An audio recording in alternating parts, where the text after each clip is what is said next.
जी, तो अस्सलाम वालेकुम। क्या हाल है आपके? खैरियत से हैं, ठीक-ठाक हैं? अच्छा, तो मैंने एक सीरीज़ शुरू की थी यहाँ पे एनएडब्ल्यू के हवाले से, जिसकी पहली मैंने इंट्रोडक्टरी वीडियो कुछ दिन पहले बनाई थी और उसके बाद मैंने एक बाकायदा सीरीज़ का आगाज़ किया था जिसमें मैंने मुख्तलिफ टॉपिक को कवर करते हुए एलिजिबिलिटी क्राइटेरिया बताया था।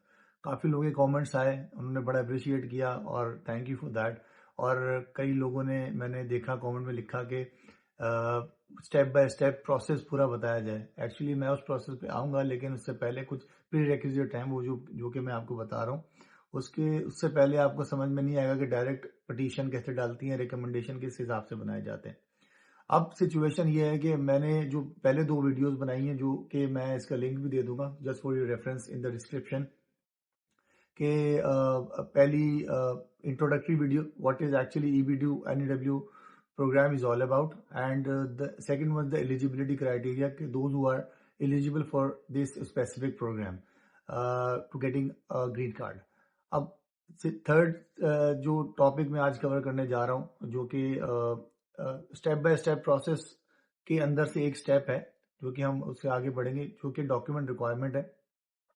उसके कुछ पॉइंट्स हैं, मैं आपको बता देता हूँ आसान अल्फाज के अंदर। इस वीडियो के अंदर जो हम कवर करेंगे वो करेंगे डॉक्यूमेंट रिक्वायरमेंट है, जो कि एक तो एलिजिबिलिटी हो गई, दूसरी अब इसके अंदर डॉक्यूमेंट क्या क्या चाहिए with respect to your personal profile, with respect to your personal career achievement certification, क्या क्या चीज़ें चाहिए होंगी जो कि एनएडब्ल्यू के अंदर रिक्वायरमेंट है यूएससीआई की तरफ से। अब इसके अंदर मुख्तलिफ स्टेजेस हैं। अब स्टेज को हम समझने के लिए मैं वन बाय वन आपको बता दूंगा। मैं डिस्क्रिप्शन के अंदर पूरी इसका एक ट्रांसक्रिप्ट भी डाल दूंगा ताकि आपको समझ में आ जाए कि इसकी लिस्ट ऑफ डॉक्यूमेंट क्या क्या रिक्वायरमेंट होती है। सबसे पहले अगर हम लोग देखा जाए इसके अंदर, जो कि एनएडब्ल्यू के अंदर जो चीज़ें चाहिए होती हैं, अगर हम इसको स्टेजेस में डिवाइड करें, सबसे पहले स्टेज आती है identity documents. Personal and identification document क्या होते हैं, जिसके अंदर आपकी सीएनआईसी आ सकता है, पास, क्योंकि इंटरनेशनली आपका सीएनआईसी नहीं चलता। आपका passport is your identification document. Second, आपका बर्थ सर्टिफिकेट हो सकता है। Birth certificate should be in English, अगर नहीं होगा तो उसको कन्वर्ट करवा लीजिएगा। दूसरा डॉक्यूमेंट आता है हमारे पास, कोई भी वीज़ा अप्रूवल, कोई भी डॉक्यूमेंट ऐसा जो कि जो आपने कभी अब्रॉड गए हों, चीज़ें ट्रैवल हिस्ट्री जिसे कहते हैं, तो वो सारी चीज़ें इसके अंदर इंक्लूड। अगर आप आउटसाइड ऑफ यूएसए, ये तो डॉक्यूमेंट्स के लिए हो गए। अगर आप आउटसाइड अगर इनसाइड यूएसए में, मिसाल के तौर पे अगर आप विजिट वीज़े पे या स्टूडेंट या F1 या H1 में, जिस भी कैटेगरी के वीज़ा भी आप यूएसए में आए हुए हैं, उसके अंदर आपको I-94 कहलाता है। I-94 का मतलब ये है कोई भी ऐसा डॉक्यूमेंट जो कि प्रूव करे कि आप लीगली तौर पे लेजिट तरीके से आप यूएसए के अंदर एंट्री की भी आपने, जिसके अंदर आपका F1 की अप्रूवल आ सकती है, जिसके अंदर आपका वीज़ा आ सकता है, जिसके अंदर आपकी स्टूडेंट आईडी कार्ड वगैरह आ सकते हैं। ये तो पहला सेक्शन हो गया, जो कि पर्सनल एंड आइडेंटिफिकेशन डॉक्यूमेंट के हवाले से हो गया। अब इसको अगर मूव ऑन करें हम लोग सेकंड डॉक्यूमेंट, मैंने एक लिस्ट बना ली है, दूसरे मोबाइल से मैं देख के बता रहा हूँ आपको। तो that would be helping you in collecting your document for NIW. Section 2 आता है एजुकेशनल क्वालिफिकेशन डॉक्यूमेंट आता है। एजुकेशन क्वालिफिकेशन डॉक्यूमेंट से मुराद ये होती है जो कि highest degree, highest level of जो डॉक्यूमेंट होता है आपकी डिग्री का, जो भी आपने की हुई है, एमबीए की हुई है, पीएचडी की हुई है, जो कि ये बेसिकली वाजे करें कि ये आपने एडवांस डिग्री ली हुई है और आप इस स्पेसिफिक डॉक्यूमेंट से आप एक एनएडब्ल्यू के लिए, नेशनल टेस्ट फेवर के लिए एलिजिबल हैं। तो ये डिग्री इसको वेरीफाई करेगी। आपकी सबसे पहले डिग्री हो जाती है, कोई भी डिग्री हो सकती है आपकी, पीएचडी, एमफिल, एमबीए। उसके साथ उसकी ट्रांसक्रिप्ट भी ज़रूरी है, जो उसके अंदर मार्क्स वगैरह लिखे होते हैं, मार्कशीट ज़रूरी होती हैं। उसके साथ साथ उसके साथ आपके आ जाते हैं एजुकेशनल डिग्री वगैरह बता दी। अगर आपकी आउटसाइड ऑफ यूएसए, जैसे मैं हूँ, मैं आउटसाइड ऑफ यूएसए से आया हूँ, तो मुझे इसकी इवैल्यूएशन भी करानी होगी। जो डिग्री आपके पास होल्ड करते हैं आप, उसको आप इवैल्यूएट कराएंगे। IEEE का एक इदारा है जो कि यूएस के अंदर इवैल्यूएशन वगैरह करता है डिग्रीज़ की, जो कि outside foreign university, foreign degrees जो होती हैं, मिसाल के तौर पे जो यूएसए में नहीं की हुई हैं, जो बाहर से करके आ रहे हैं, उसको इवैल्यूएट करता है।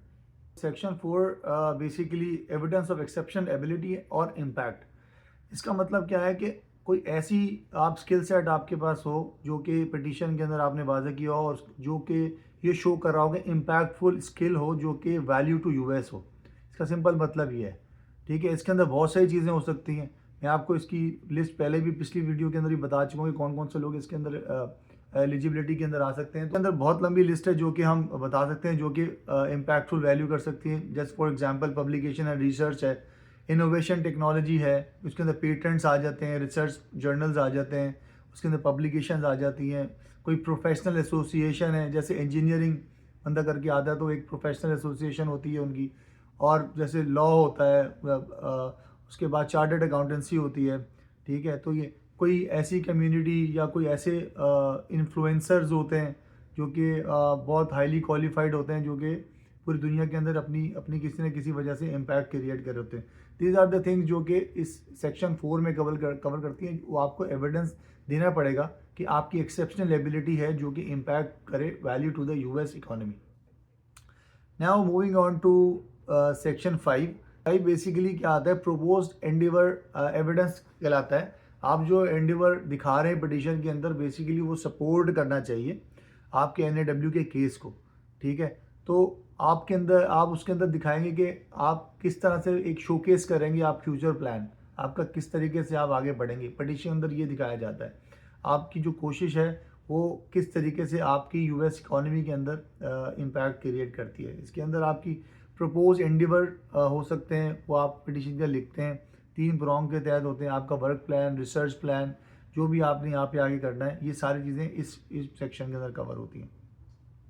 इसके बाद आपका आता है सेक्शन 6। सेक्शन 6 के अंदर आप बेसिकली एक रिकमेंडेशन लेटर्स होते हैं। रिकमेंडेशन लेटर किस किस से ले सकते हैं आप, जो कि बहुत इंपॉर्टेंट पार्ट ऑफ पिटीशन है। ये एक ही डॉक्यूमेंट कहलाता है, जो एक पिटीशन होती है उसके साथ रिकमेंडेशन लेटर होते हैं, वो लग के जा रहे होते हैं। सबसे पहले इसके अंदर आप किससे लेटर्स ले सकते हैं, आप कोलैबोरेटर से ले सकते हैं, अपने कॉलीग से ले सकते हैं, अपनी सराउंडिंग में जो लोग आप समझते हैं कि बड़े पढ़े लिखे लोग हैं, जो आपके जानने वाले हैं, क्लोज अकाउंटेंसीज हो सकते हैं, रिलेशंस के अंदर आपकी रिलेटिव्स हो सकते हैं। ठीक है, कोई भी हो सकता है आपका, कोई इंडिपेंडेंट एक्सपर्ट हो सकता है, कोई कोलैबोरेटर हो सकता है, कोई इन्फ्लुएंसर हो सकता है जो ऐसी स्किल सेट का मालिक हो जो आप नहीं है, वो भी हो सकता है, तो कोलीग हो सकता है। ये बेसिकली रिकमेंडेशन लेटर इस हिसाब से बनते हैं। अब सेक्शन 7 मैं जल्दी कर लेता हूँ, वीडियो बहुत लंबी होती जा रही है। सेक्शन 7 बेसिकली क्या है, फॉर्म आते हैं। फॉर्म्स क्या होते हैं, सबसे पहले I-140 बनता है। I-140 is your petition. ठीक है, उसके बाद आप I-140 के साथ साथ आप फीस पेमेंट करते हैं। ठीक है, ये बेसिकली फाइलिंग फ़ीस का बहुत ज़्यादा प्रॉब्लम है। हमेशा इस स्पेसिफिक प्रोग्राम के अंदर आपकी जो फीस पेमेंट होगी वो यूएसए के किसी अकाउंट से होगी या यूएसए के क्रेडिट कार्ड से होगी। वो अब इसको मिथ समझ लें, इन्होंने पहले वेबसाइट पे भी लिखा हुआ है कि जो पेमेंट है वो यूएसए के अकाउंट से ही होगी, क्योंकि कोई हिंड्रेंस नहीं चाहिए इनको। अगर पिटीशन सामने किसी काउंसलर के या किसी एनालिस्ट के सामने आ जाती है कि वो देखेगा सबसे पहले कि इसकी पेमेंट हुई है कि नहीं। अगर नहीं हुई किसी भी वजह से, मिसाल के तौर पे आपने पाकिस्तान के किसी या इंडिया, बांग्लादेश, जिससे भी एक बैंक अकाउंट से कर दिया आपने, पेमेंट तो वहाँ से होगी, लेकिन यहाँ पे प्रोसेसिंग के तहत उनके अंदर क्रेडिट होने में टाइम लगेगा। अगर उनकी पेमेंट का स्टेटस उनके पास पेड नहीं आ रहा होगा तो वो पिटीशन उठा के बाहर फेंक देंगे। ये आपकी USCIS की साइट पे भी लिखा हुआ है। ठीक है, कोशिश करें कि payment should be file from the US based account और US बेस्ड क्रेडिट कार्ड। ठीक है, ये बहुत एक टेक्निकल चीज़ है। बहुत सारे लोग हैं आजकल मुझसे पूछ रहे हैं, काफ़ी दोस्त वगैरह, कि भाई हम तो वहीं से करा देंगे, हमारे पास तो मास्टर कार्ड है, हमारे पास वीज़ा कार्ड है। दैट इज़ ट्रू, बट वो एक्सेप्टेबिलिटी नहीं है। माइट भी कि कोई इशू हो जाए, उसकी पेमेंट नहीं होगी, just for your payment cost वो वहाँ से निकाल के आपके बाहर फेंक देंगे पिटीशन। ठीक है, उसके बाद आपका एक पूरा एक कवरिंग लेटर बनता है पिटीशन के साथ। ठीक है, उसके बाद उसके अंदर क्या क्या टेबल ऑफ कंटेंट आ सकते हैं, आपकी एग्जिबिट लिस्ट आ सकती है, ऑल प्रॉन्ग्स लिखे होते हैं कि मैं क्यों ज़रूरी हूँ यूएस इकोनॉमी के लिए, मेरी स्किल सेट ये है, मैं बहुत अच्छे से काम करने वाला बंदा हूँ, मैं इस स्पेसिफिक, मतलब showing your endeavours to get into the US economy. ठीक है, तो ये बेसिकली ये डॉक्यूमेंट होते हैं। उसके बाद आपकी इसके साथ एक मैंने इंपॉर्टेंट चीज़ देखी जो कि मेरे साथ इंटरव्यू में भी हुई थी, और मेरे कुछ दोस्तों के साथ ही उनका होल्ड कर लिया गया, पासपोर्ट होल्ड किया, उनको ऑब्जर्वेशन लगा के उन्होंने, क्योंकि ये जो इंटरव्यू के टाइम पे आपका पासपोर्ट, ये तो बहुत लोगों ने सुना ही होगा कि आपका पासपोर्ट रख लेते हैं। अगर if they kept your passport, और वो उसके बाद कंफर्म होता है, कॉन्ग्रेचुलेशन का पेपर दिया जाता है आपको, ठीक है। अगर वो पेपर के साथ उसके अंदर ऑब्जर्वेशंस भी होती हैं, अगर वो ऑब्जर्वेशन हाथ से लिख देगा ना कि ये इसकी ऑब्जर्वेशन है, तो वो पासपोर्ट रख भी लेगा, that means are you not getting visa until you fulfil the requirement जो उसने लिख के दी है। तो उसके अंदर मेरे एक दोस्त से पूछा कि आपने कोई यूएस के अंदर कोई जॉब अप्लाई की है relevant relevant to your field. तो उसने कहा जी मैंने मल्टीपल टाइम्स किया है, और बोलते हैं शो मी द एविडेंस। तो उन्होंने एविडेंस वो दिखा ही नहीं सका, क्योंकि वो सारे जो मोबाइल और डॉक्यूमेंट वगैरह चीज़ें तो लेके जा सकते हैं, मोबाइल लेके नहीं जा सकते हम लोग एम्बेसी के अंदर फॉर द सिक्योरिटी पर्पज। तो वो उसने प्रोड्यूस नहीं कर पाया। तो उसके बाद उसने ऑब्जर्वेशन लगा दी। उन्होंने कहा जी ये जो अप्लाई किया आपने जॉब को हमें प्रोड्यूस करके दिखाएं, हमें कहाँ कहाँ आपने अप्लाई किया। तो उसने मुझे ये बताया। तो ये एक बहुत इंपॉर्टेंट चीज़ है, ये कहीं आपको मिलेगी नहीं चीज़। अगर आप अपने पिटिशन डालनी है, डालने के बाद आपकी पिटिशन अप्रूव हो जाती है, तो उसके बाद अगर आपका इंटरव्यू का टाइम आता है, तो इंटरव्यू के अंदर सब डॉक्यूमेंट के साथ सबसे मोस्ट इंपॉर्टेंट चीज़ है, आपने जो जो जगह अप्लाई किया है यूएस के अंदर वहाँ बैठ के, लिंक्डइन की प्रोफाइल से किया है, इंडीड से किया है, whatever the job portal you are using, उसका प्रिंट आउट लेके जाएँ, वो एडिशनल प्रिंट आउट लेके जाना। और जब पिटिशन बनाने का मैं वीडियो बनाऊंगा तो उसमें भी बताऊंगा किस तरीके से इसके अंदर एक नई चीज़ डलती, क्योंकि मैंने नहीं की थी लेकिन आजकल वो चल रही है। तो वो इसकी सारी एविडेंस के तौर पे ये आपने लिंक्डइन की, आपकी जहाँ जहाँ आपने अप्लाई किया हुआ है, गूगल की, स्कॉलर रिसर्च पेपर जो भी हैं, वो सारी चीज़ें आपने लगानी है साथ में। तो बेसिकली ये मैं इसको कॉन्क्लूड करता हूँ। सबसे पहले हमारे कुछ 6-7 स्टेप हैं जो हम लोगों ने इसके अंदर देखने होते हैं कि डॉक्यूमेंट बनाने के लिए डॉक्यूमेंट रिक्वायरमेंट है EB-2 NIW के लिए। मैंने इसकी समराइज़ करता हूँ। सबसे पहला हमने इसको 7 या 8 सेक्शन में डिवाइड किया। सबसे पहले पर्सनल आइडेंटिफिकेशन डॉक्यूमेंट्स आते हैं, इसमें आपकी profiling, birth certificate, passport and these all these thing comes under the personal profiling. Second आया तक एजुकेशनल क्वालिफिकेशन, आपकी जो एक्सेप्शनल एबिलिटी को प्रूव करे, वो that is your highest advance degree.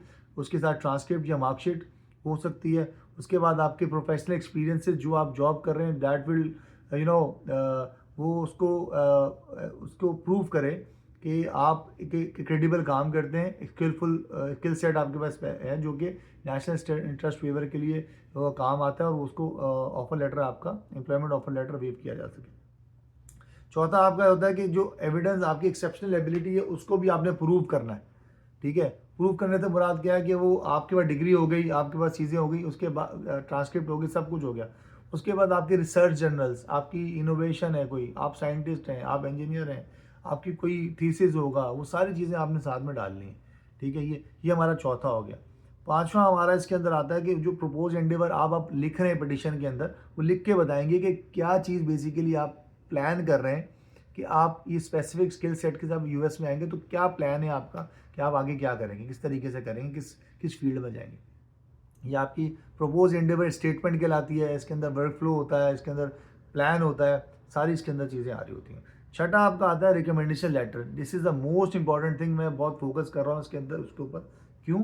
क्योंकि ये आपकी सोसाइटी के अंदर इम्पैक्ट देखते हैं कि आप अपनी सोसाइटी में किस तरीके से आपका बिहेवियर है, आपके अच्छे लोग हैं जानने वाले, आपके जो रिलेटिव्स हैं वो अच्छे उसमें आते हैं। तो ये सारी चीज़ें आपका बेसिकली वेटेज देख रहे होते हैं कि सोसाइटी के अंदर इसका इम्पैक्ट। हमारे पास कोई ऐसा बंदा तो नहीं आ रहा कि जिसका अपनी सोसाइटी में ही कोई बड़ी बदनामी है, ठीक है। तो इसलिए वो पुलिस सर्टिफिकेट वगैरह भी पहले लेते हैं। तो बस ये तो सबके लिए वो है, not only for the Pakistan. तो उसके बाद आपका आता है फाइलिंग डॉक्यूमेंट। अब इसको फाइल करने के लिए सबसे पहले जो पिटिशन डाली उसको फॉर्म I-40 कहते हैं, ठीक है। उसके बाद आपने फ़ीस पे करनी है। Fees should be paid from the US based account और US क्रेडिट कार्ड, ठीक है। मैं रिकमेंड नहीं करूँगा क्योंकि मैंने भी खुद US के अकाउंट से ही कराई थी पेमेंट। तो दूसरी चीज़ ये है कि इसके अंदर भी टेबल ऑफ कंटेंट प्रॉपर बताया, कवरिंग लेटर बनेगा, टेबल ऑफ कंटेंट बनेंगे, उसके अंदर एग्जिबिट लिस्ट बनेगी, सारी चीज़ें उसके अंदर प्रॉपर एक डॉक्यूमेंट बनेगा। These are the filing document. उसके बाद इसके अंदर एंड में जो सबसे इंपॉर्टेंट चीज़ मैंने बताई थी वो ये थी कि आपने जो भी जगह आपने वहाँ बैठ के after the approval of the petition आपने जो जॉब अप्लाई आपने पाकिस्तान से बैठ के की है उसका स्क्रीनशॉट प्रिंट में, हार्ड कॉपी में, फिजिकली लेके आपने पिटिशन के साथ डालना है, ठीक है, वो आपका काउंसलर जो इंटरव्यू के टाइम पे पूछ सकता है आपसे कि आपका प्रपोज इंटरव्यू क्या था, आपकी पिटिशन क्या थी, जस्ट टू मेक श्योर कि ये पिटिशन से खुद बनाइए और अपनी पिटिशन को बहुत ज़्यादा पढ़ के जाइएगा जब भी ये होगा। ये तो लेटर स्टेजेस की बात है, लेकिन बात से बात निकली तो मैंने बता दिया कि अपनी पिटिशन जो बनाएंगे आप, जो भी बनाएगा आपका, आपको पढ़ के आप अपने देख के अपना व्यू पॉइंट रख के उसके अंदर जाइएगा, ताकि वो आपसे पूछे तो आप अपनी पिटिशन के अकॉर्डिंगली बता सकें। दे नो योर केसेस, वो हर चीज़ आपके पास, आपकी सारी चीज़ें वहाँ पे होती हैं। ठीक, तो काफ़ी लंबी हो गई वीडियो, तो आई होप कि आपको ये इन्फॉर्मेशन, वैल्यूएबल इन्फॉर्मेशन जो मैंने दी है वो आपके लिए काम में आएगी। अभी के लिए थैंक यू, अल्लाह हाफ़िज़।